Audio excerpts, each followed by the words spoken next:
The Mahindra Pik Up, no, it's not going to win any beauty prizes in the bakkie stakes. But that's not the point, because Mahindra have made sure it's rough, it's tough, it's strong.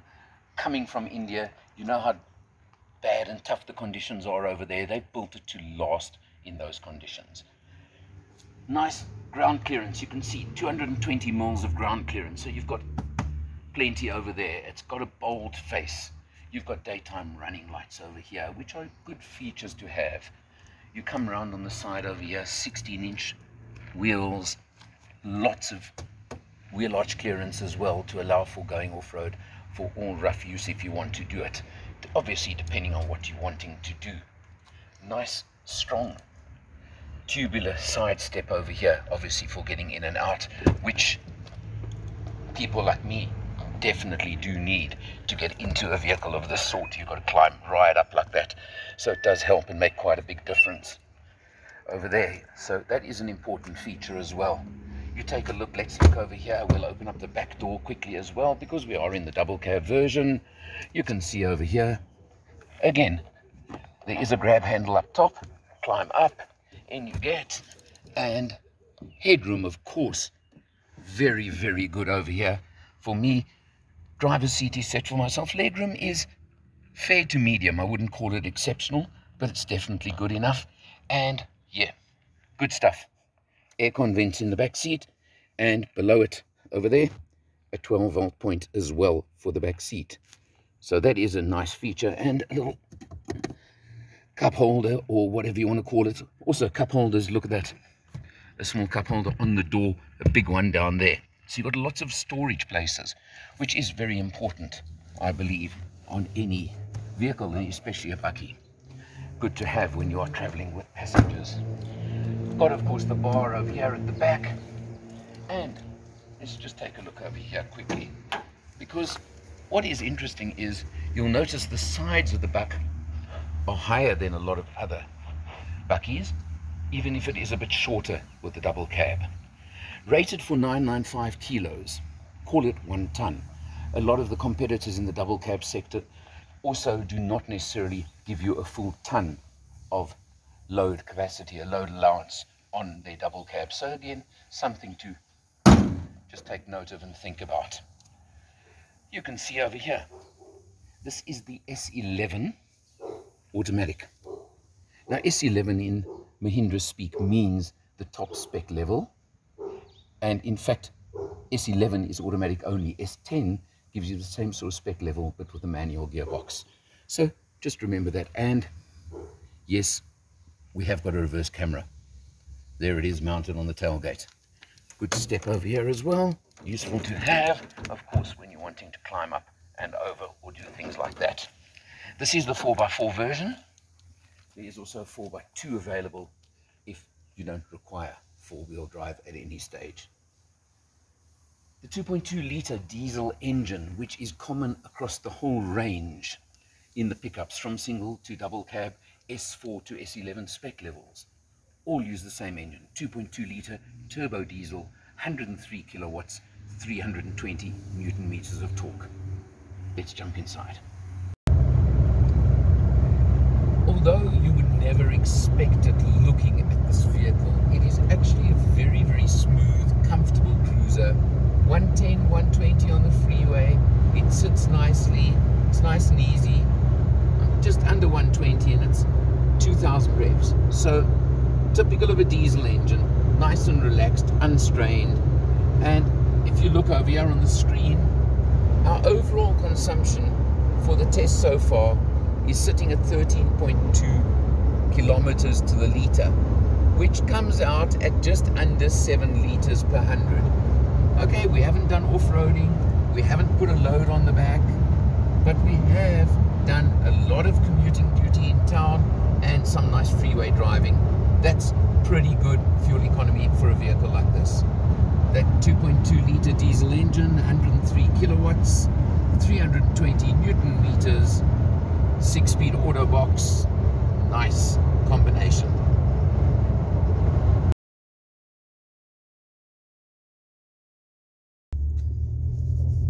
Driving through Suikerbosrand Nature Reserve, Game Reserve, just beautiful scenery, and of course the advantage of being in a 4x4 double cab is your ride height. So you can see the grass may be pretty long around us, but of course we're high enough to be able to hopefully see some game if there actually was some to see. But that's not anybody else's fault.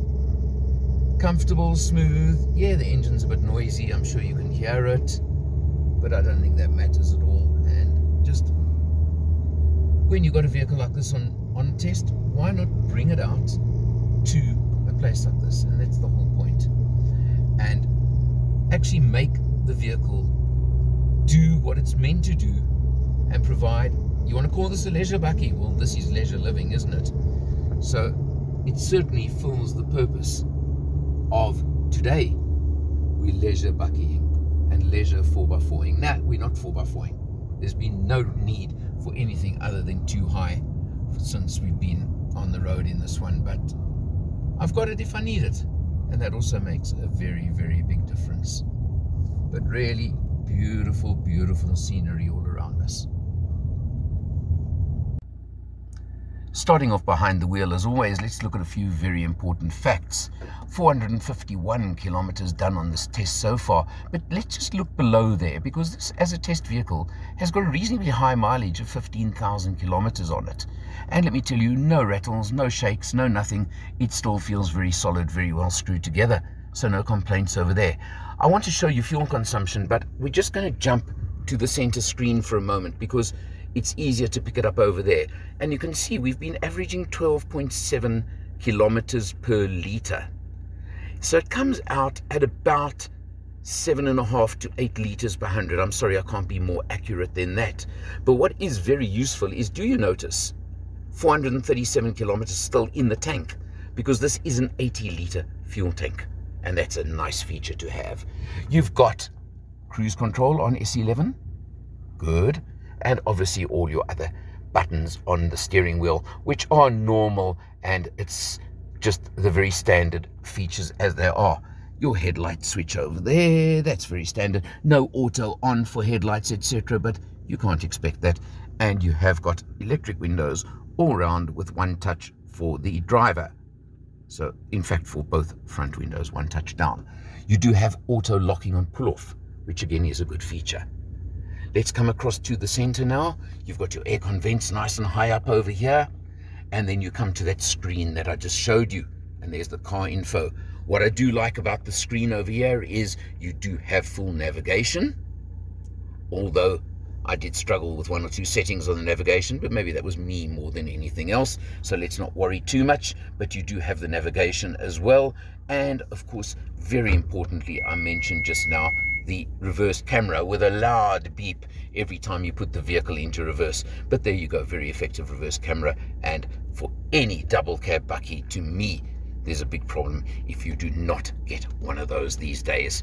You come down, you've got climate control, air conditioning, very simple. Turn, obviously that's for the fan speed, and on this side you can just adjust the temperature. Oh, very standard, very easy, and no problems over there. You come down over here, and you've got a couple of the buttons over there. That's all very standard. I don't think I need to tell you too much. But one of the big features of this vehicle is, of course, the 6-speed automatic gearbox. Launched in South Africa before any other country. I was on the launch beginning of 2020, and I'm sure you've seen the videos if you are interested at all. And you can see that. So that was a very interesting feature. Over here, you've got your 12-volt socket for the front. You'd have to use a little converter for the the USB is hidden under there. I was looking for it just now, but you've got your USB hidden down under there where my finger is right now. A little bit hidden, but it doesn't matter once you're using it. But I mentioned the 6-speed auto gearbox, nicely matched to the engine, works well, smooth, comfortable. Obviously you're never going to race in this vehicle, so don't worry about that in any way. It's not important, it just works nicely. And over here, of course, the most important feature on the 4x4 versions, 2 high, 4 high, 4 low, simply click, that's it, to convert. We did all the 4x4ing on the launch. I didn't do the 4x4ing on this test. I felt I was going to treat it more as a normal run around, come double cab, come family vehicle, come touring vehicle, come whatever you want to call it, and we simply treated it as that on this test, and that's probably, again, one of the reasons for the fuel consumption figure as well. They all do come into it and do make a difference. You've got things like, let's try and compare it to some of the opposition. So you adjust your seats manually. Okay, fine. You may have noticed I've just turned off the engine. It's a bit of a clattery, noisy diesel engine, maybe a bit old school. Mahindra call it the M-Hawk engine. What I can tell you is that on the open road, on the freeway in particular, which is where I really wanted to test the vehicle this time round, it cruises very comfortably at 120 at just about 2,000 revs, which is a good place to be on any vehicle, especially a diesel double cab. And it certainly sits nicely at that, and that's where you can get 7.5 to 8 liters per 100 quite easily as you're doing it. Manual handbrake, nothing wrong with that. I mean, that's what you get these days. You get 2 airbags, ABS brakes, all those features are on here as well. You'll notice, obviously, the dash is all plastic. There's no soft touches to it, but as I said, well screwed together. A little interesting sort of effect over here on the metal, just something to make it look a little bit different, I suppose.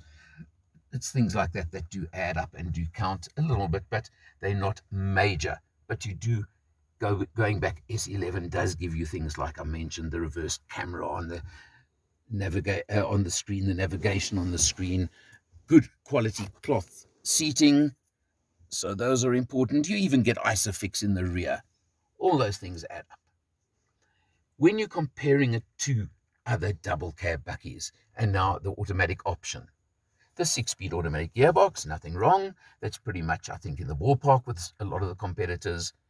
The engine, the 103 kilowatts, 320 Newton meters, slightly down on a lot of the opposition, but I certainly didn't notice any issues. As I mentioned, cruising, it's got enough in reserve if you want to overtake.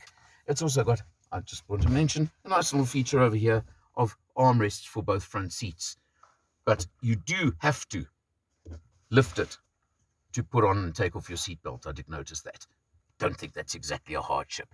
Not important at all. Well, of course, what you want to know is what is the price, because isn't that what really counts? As this vehicle is here, the 4x4 automatic, you're looking at 421,999, 422,000 Rand right now.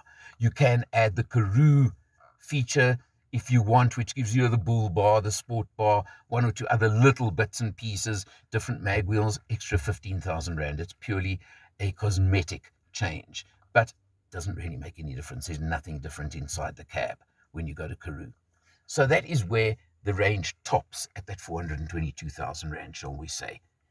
You know what all the opposition are charging for the established brands, shall we call it, in double cabs that, yes, may look a lot better and may have a few extra luxuries like leather, etc., etc. But look at the pricing. Mahindra have been around for long enough now for, I think, them to have proven themselves in our market, and that's what counts as well, because buyers always want proof and proven reliability and a proven track record. Well, Mahindra have done that now. They've earned their place in the market. So if you're looking for a double cab bakkie, if you want an automatic box option as well, but you're not looking at that top price level, this certainly makes a very, very compelling case for itself. 422,000 Rand as we're sitting in right now. I don't think I need to say much more than that. This is the market you're in. You need to check this one out. For Motor Matters, I'm Eleanor.